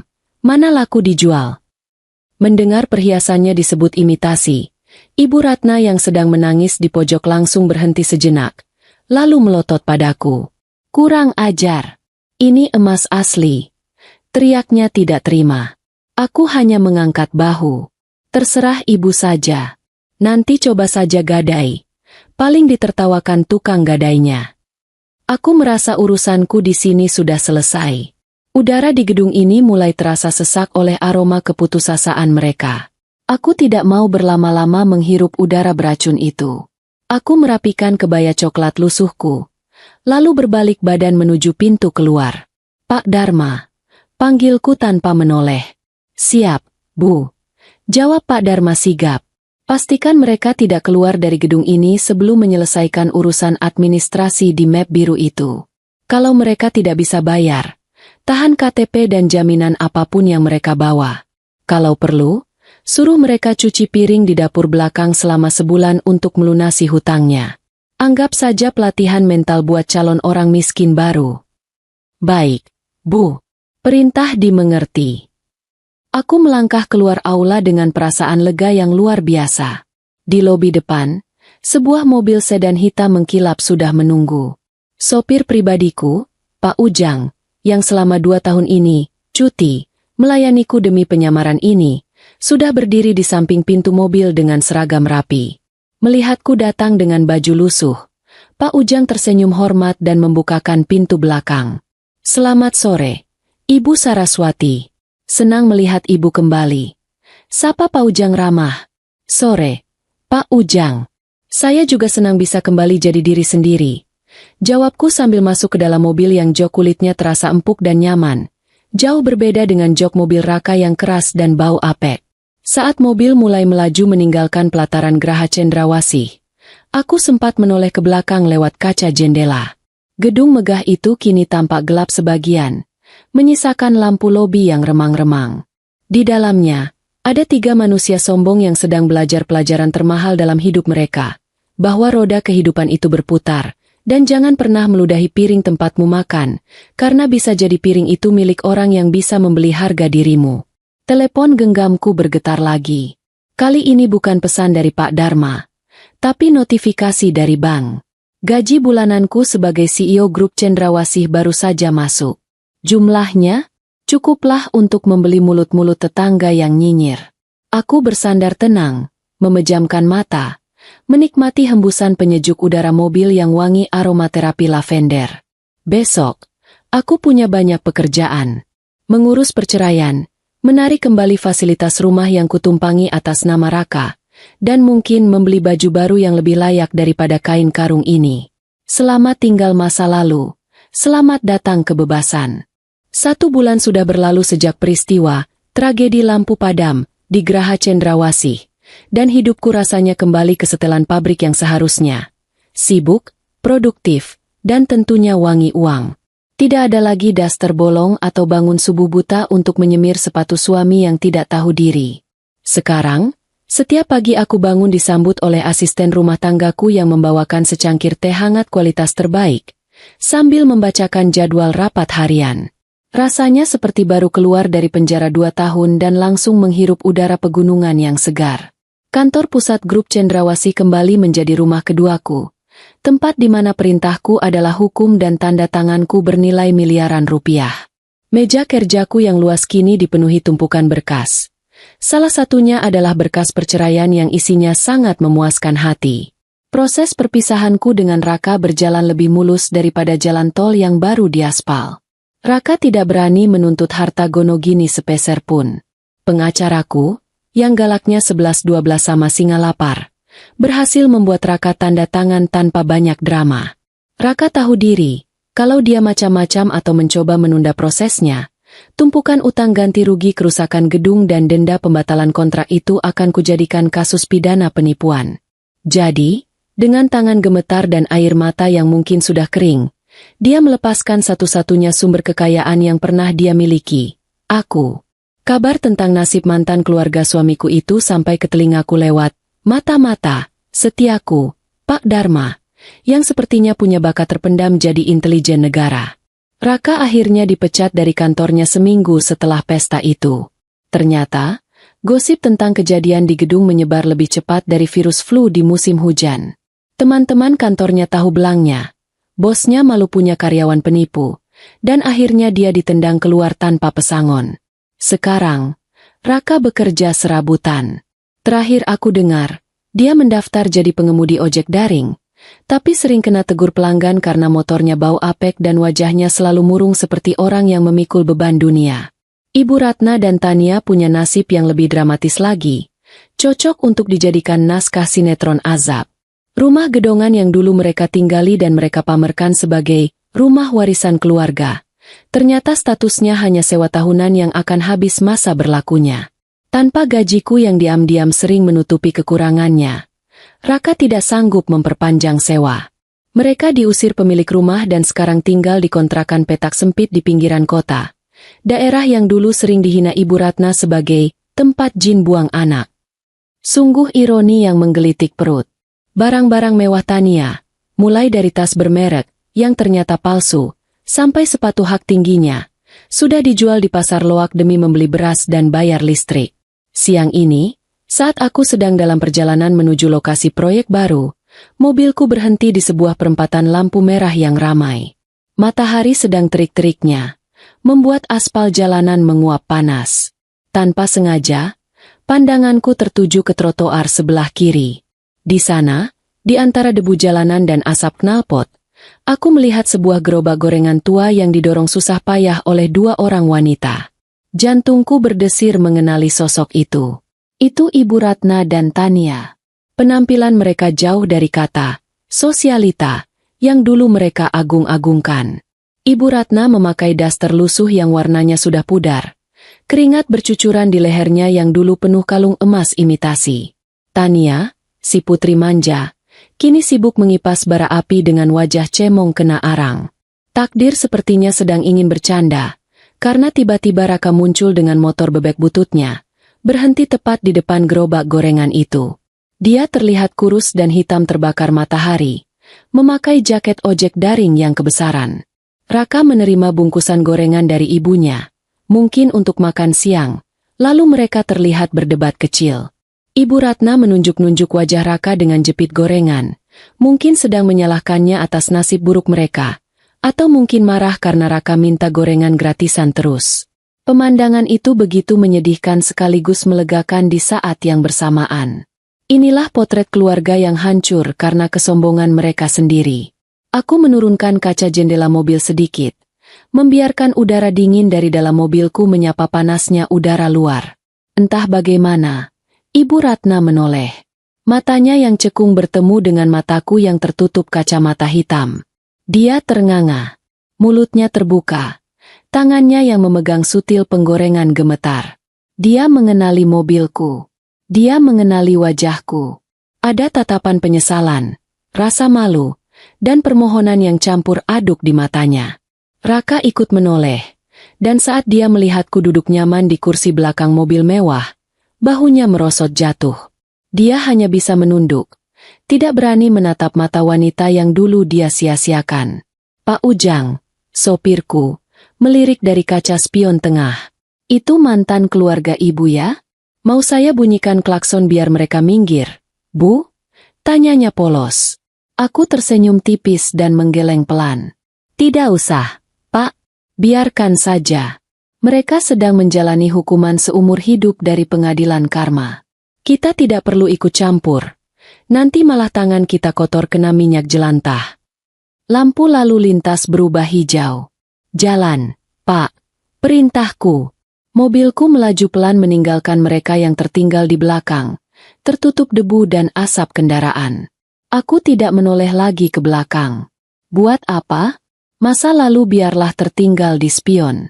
Di depan sana, masa depan yang cerah dan rekening bank yang semakin gendut sudah menungguku. Aku menarik napas panjang, mengisi paru-paruku dengan rasa kebebasan yang manis. Pelajaran hari ini sungguh berharga. Jangan pernah menilai buku dari sampulnya, apalagi kalau sampulnya sengaja dibuat jelek hanya untuk mengetes mentalmu. Dan satu lagi, jangan pernah menghina istri sendiri, karena bisa jadi dia adalah pemilik gedung tempatmu berpijak, secara harfiah maupun kiasan. Langit sore Jakarta terlihat indah sekali hari ini, berwarna jingga keemasan seperti warna emas batangan di brankasku. Aku, Saraswati Cendrawasih, akhirnya menutup buku dongeng, Upik Abu Palsu, ini dengan akhir yang bahagia. Bahagia untukku tentu saja, bukan untuk mereka. Dan kalau dipikir-pikir, hidup ini memang adil. Aku dapat kebebasan dan kekayaanku kembali, dan mereka mendapatkan apa yang paling mereka butuhkan selama ini. Pelajaran tentang kerendahan hati, yang disajikan hangat-hangat lewat gerobak gorengan pinggir jalan.